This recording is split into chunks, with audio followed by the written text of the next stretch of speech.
चंद्रयान-3 भारत को गरीब देश मानने वाले रूस और पाकिस्तान के मुंह पर तमाचे जैसा है, क्योंकि अब वो दिन दूर नहीं जब भारत का चंद्रयान-3 एक नया इतिहास रच देगा। लेकिन लगता है रूस के लूना 25 को अब वेट करना पड़ेगा। आखिर क्या है ये पूरा मामला, चलो हम आपको विस्तार से बताते हैं, लेकिन वीडियो पूरी होने तक कहीं मत जाइएगा।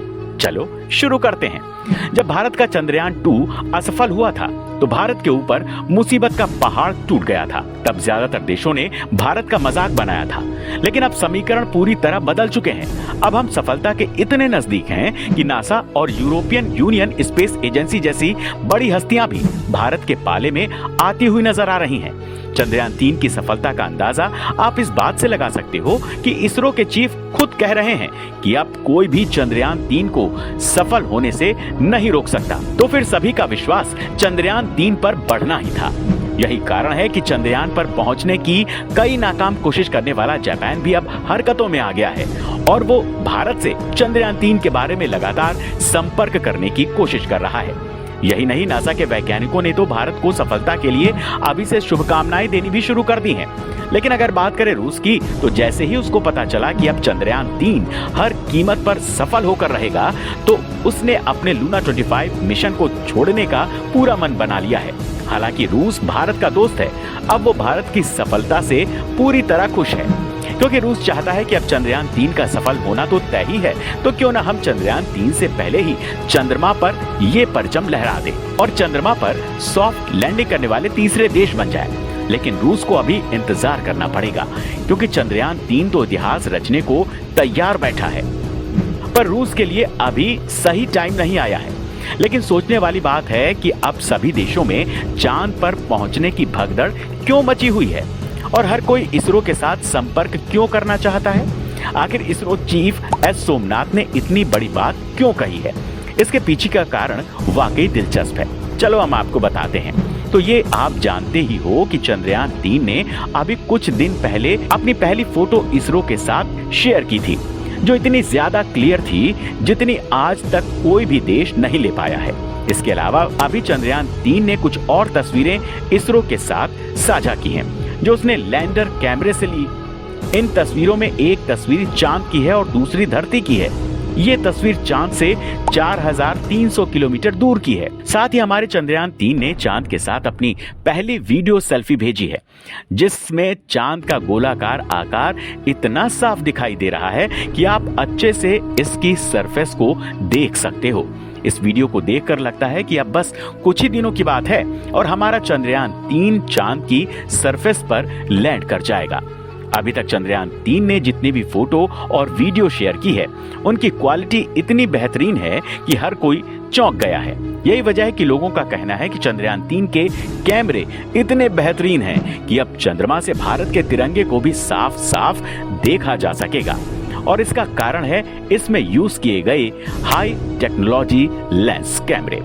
एक्चुअली में बात यह है कि चंद्रयान-3 में लगे mostly part made in India हैं और भारत ने ऐसी खास टेक्नोलॉजी का इस्तेमाल करके इन कैमरों को बनाया है कि आप इससे दूर की चीज को भी बहुत क्लियर देख सकते हैं।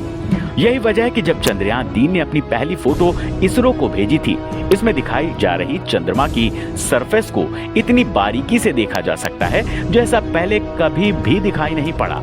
चंद्रयान-3 के ये कैमरे क्लियर तो हैं ही, साथ ही साथ ये बहुत ज्यादा स्ट्रॉन्ग एल्गोरिथम से तैयार हुए हैं।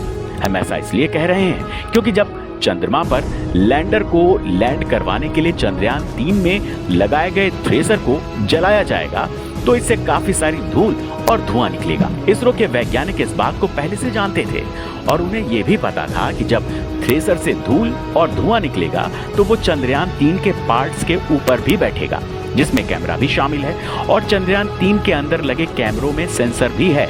लेकिन जब इन पर धूल बैठ जाएगी तो ये सही से काम करना बंद कर देंगे, जिससे ये सुनेंगे भी गलत और देखेंगे भी गलत, साथ ही करेंगे भी गलत। इसी वजह से इसरो ने इन कैमरों में ऐसी टेक्नोलॉजी लगाई है ताकि इनके ऊपर धूल बैठने पर ये खुद ही अपने आप को क्लियर कर ले और चंद्रयान-3 से किसी भी छोटी से छोटी गलती की उम्मीद न रहे।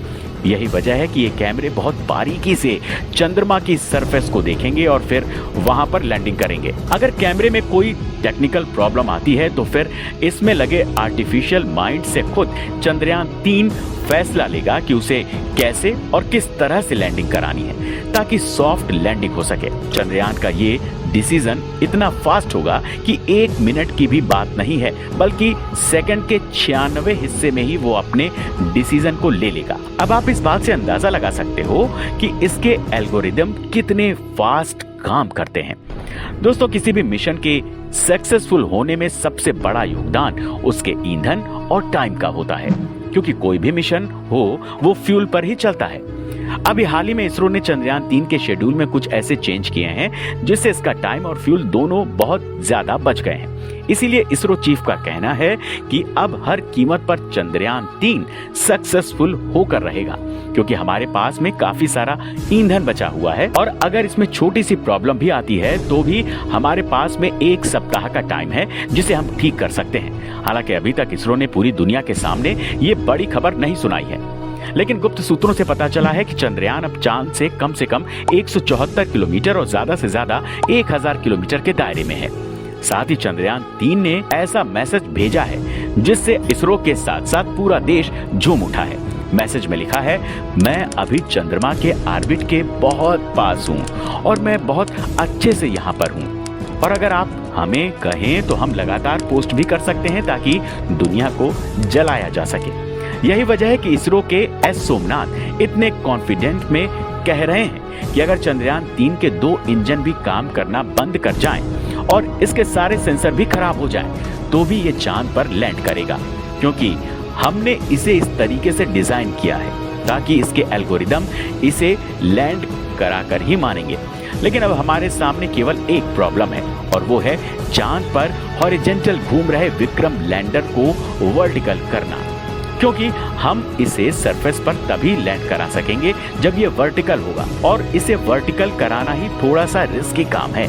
लेकिन हमें यकीन है कि चंद्रयान 3 ये भी अच्छे से कर लेगा। दोस्तों, आपकी चंद्रयान 3 के बारे में क्या राय है, हमें कमेंट करके जरूर बताना। साथ ही अगर आपको वीडियो पसंद आई है तो इसको लाइक करके हमारे चैनल को सब्सक्राइब करना बिल्कुल ना भूलें।